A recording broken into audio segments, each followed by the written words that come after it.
Welcome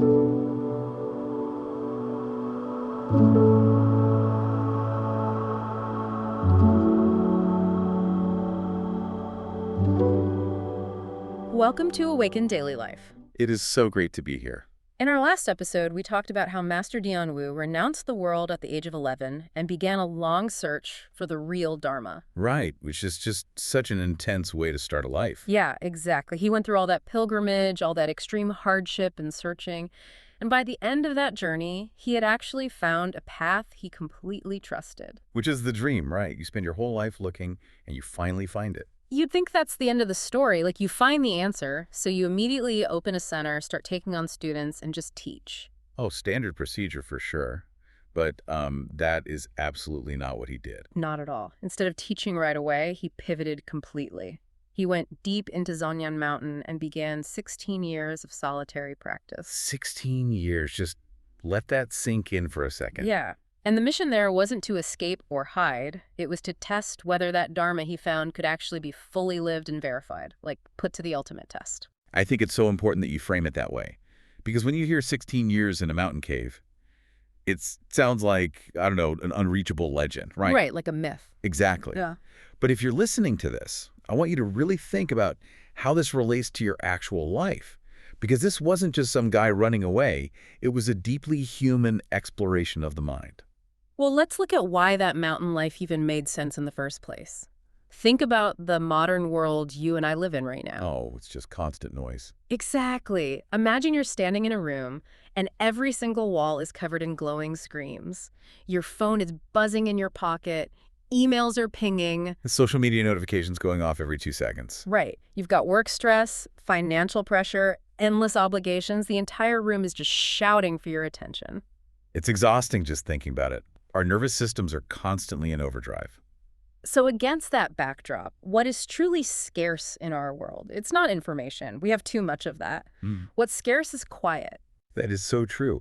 And that's why moving to the mountain wasn't this romanticized escape. It actually made perfect practical sense. Because it's simpler. Yeah, it's a simpler environment where practice becomes unavoidable. When you take away the screens and the distractions, your practice gets very real very fast. You literally can't postpone dealing with your own mind. But we should be clear about the reality of that environment. It was incredibly harsh. Based on Master Dianwu's recollection, starting in the year 2000, he lived entirely alone in a cave on Mount Taibai. Wow. And Mount Taibai is the highest peak in the Zhongnan range. We're talking 3,767 meters up. Wait, what is that in feet? Roughly 12,359 feet. Oh my gosh, that is higher than most ski mountains in North America. The air up there must be so thin. Very thin. And he stayed there for 16 years. At one point, he spent 5 straight years without coming down the mountain at all. 5 years without descending once. Yeah. Surviving with extreme simplicity. He lived alongside wild animals like literally bears and venomous snakes. That is terrifying. And there were times he survived by eating nothing but pine needles. Pine needles? Are you serious? I mean, how does a human body even process that without just shutting down? It's extreme, right? But, and this is the key pivot, Zhongnan Mountain was not only hardship. It wasn't just this pure exercise in suffering and starving in a cave. Right, which is what we naturally assume asceticism is. Exactly. But based on Master Dianwu's recollection, there's this one specific story that completely changes the picture. He was descending through a mountain valley one day, and he just sat down on a stone slab by the side of the road to rest. And while sitting there, he entered into this incredibly deep samadhi. This is one of my favorite parts of his whole journey because the emotional resonance here is so profound. He experienced this meditative delight, this incredible joy that, well, most people would never associate that with strict discipline. No, we think of discipline as just white-knuckling it. Right. But he's sitting there on this rock, and the weather turns. Heavy rain starts falling. Night completely falls. It's pitch black. It's cold. And wild pigs and mountain goats are literally brushing past him in the dark. And he just stays there. He just stays seated. He stayed there all through the night and straight into the next day. The sun came up, dried his rain-soaked clothes, and he just kept on sitting. He actually didn't rise until the 3rd day. 3 days on a stone slab. Yeah, and he had to physically brush away all this mud and broken branches and dead leaves that had piled up around his legs while he was sitting. It's just an incredible image. But think about what this means for you, the listener. Because deep practice is not only about struggle and fighting yourself, Right. it brings this profound stillness, it brings clarity, and it completely changes your relationship to your body and to physical discomfort. He proved that absolute joy does not have to depend on outward comfort. Which is a totally radical idea today. We Yeah. spend all our money trying to be comfortable. Exactly. We Yeah. think if the room is the right temperature and the mattress is soft enough, we'll finally be happy. But he found it on a wet rock. But wait, that raises a really structural question for this story. If he found that level of joy on a stone slab, why not just stop there? What do you mean? I mean, beyond sitting on rocks and feeling joy, what exactly was he doing up there for the rest of those 16 years? Oh, he was working incredibly hard. He was doing two main things. First, he was deeply practicing satipatthana. Okay, let's unpack that term, satipatthana. Yeah, it sounds intimidating, but it's actually very accessible. It just means the direct observation of your own experience, specifically observing the body, observing your feelings, observing your mind, and observing mental phenomena. So just watching reality happen in real time. Precisely. No filters, no judgment, just direct observation. And alongside that practice, he was studying.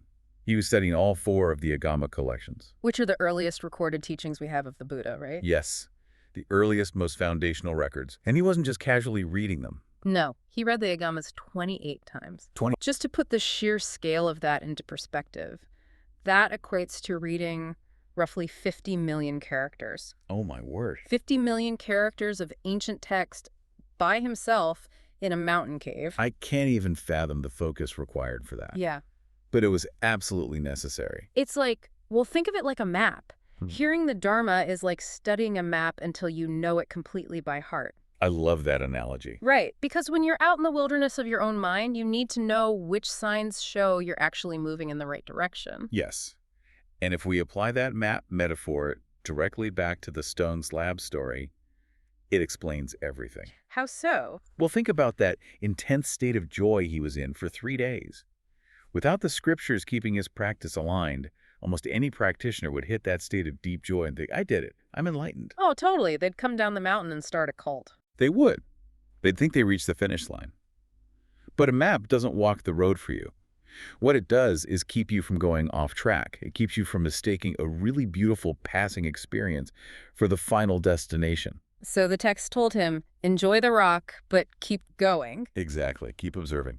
And that leads us to a pivotal breakthrough he had, because as he later described, there was a point on Mount Taibai where he spent an entire day observing just one single question directly. This is the core of it all. He just sat there and watched. How do thoughts arise? Which sounds so simple, but it is incredibly difficult to actually do. Yeah. Because he didn't suppress the thoughts. He didn't try to force his mind to be blank, Right. but he also didn't follow them. He didn't get tangled up in the story of the thought. He simply watched them appear. And by the end of that day of just watching, he saw something decisive. He saw that he literally could not find any fixed point from which a thought truly arose. There was no origin point. No origin point at all. Thought appeared instead merely as movement. It was just habit, just conditioning bubbling up and passing away. And I really want to bring this directly into everyday reality for a second. Because most people know exactly what it means to be hijacked by a thought. Oh, absolutely. It happens to me 10 times a day. Right. You're just sitting there, and a single thought, maybe a random memory of an embarrassing moment or worry about work tomorrow, it just appears out of nowhere. And within seconds, your whole system reacts. Yes. Your body physically tightens, your heart starts racing, your mind immediately moves into this intense fight-or-flight stress mode, even when there is absolutely no immediate physical danger present. You're just sitting on your couch, but your body thinks a tiger is in the room. Exactly, because you believe the thought is real. But what Master Dianwu saw up on that mountain was that thoughts are not as solid or authoritative as they feel. They're just phantoms. They're just empty movements. Uh-huh. And when you actually see that directly, they lose their power to hijack you. Which kind of perfectly synthesizes the whole purpose of the 16 years. He didn't go up there just to win an endurance contest. No, not at all. It was a laboratory. It was where he tested whether suffering could actually be understood at its root. And the mountain laboratory connects so perfectly to our everyday human struggles. Yeah. Because the exact same forces that disturb ordinary life for you and me, the restlessness, the fear, craving, agitation, discomfort. All the hits. Right, all the hits. Those exact same forces were what he was examining directly. But he was doing it without the usual distractions of the modern world. He couldn't just open his phone to avoid feeling bored. Exactly. Genuine wisdom is found by understanding how suffering forms inside you. You can't find it by just constantly rearranging the outside world to be more comfortable. So if the mountain was this perfect laboratory and he finally had this immense clarity, it brings up a huge question. Why did he ever come down? It's the ultimate question, really. Because in 2016, he did come down. He returned to society, he began teaching, eventually becoming an abbot, restoring meditation halls, and establishing centers. If the solitude was so clarifying, why return to the noise? He came down because he deeply believed that something essential had been neglected in the world. Neglected by other teachers. Well, he saw that many teachings were already being repeated over and over. People were talking about the Dharma. But Satipatthana, that direct, rigorous observation of reality, he felt that was not being clearly taught. So he came down to reopen a direct path. What had been rigorously tested in solitary verification, like literally tested with his life, now became these accessible retreats, centers, and public instruction. And that brings this whole incredible journey right back to your ordinary life. Look, most people listening to this are never going to spend 16 years in a mountain cave. Probably not. I definitely won't. Me neither. But everyone knows agitation. Everyone knows craving and confusion and that deep exhaustion of just being dragged around by your own mind all day. It's the universal human condition. Exactly. So the point of sharing this story is not to make Master Dianwu seem like some unreachable superhero legend. That's not helpful. The point is that his mountain life was just a setting. It was a setting to inquire into a profoundly human question, that suffering actually arise in the mind, and can it be ended directly? And his life proves that the answer is yes. Yes, it can, but he didn't do it blindly. Like we mentioned earlier, Master Dianwu relied heavily on the Agama Sutras to act as his map through this whole process. He read them 28 times for a reason. Right. So what exactly are the Agama Sutras, and why did he regard them as so original and, more importantly, so necessary for modern practitioners today? That is going to be such a fascinating conversation. It really is, and we'll be tackling all of that in our next deep dive. But before we go, we want to leave you with one final thought to mull over. If your thoughts are just empty movement, if they are just conditioning arising and passing away on their own, and they aren't actually you, then who or what is the one quietly watching them pass by? Ooh, I love that. Let that one sink in. Catch you next time.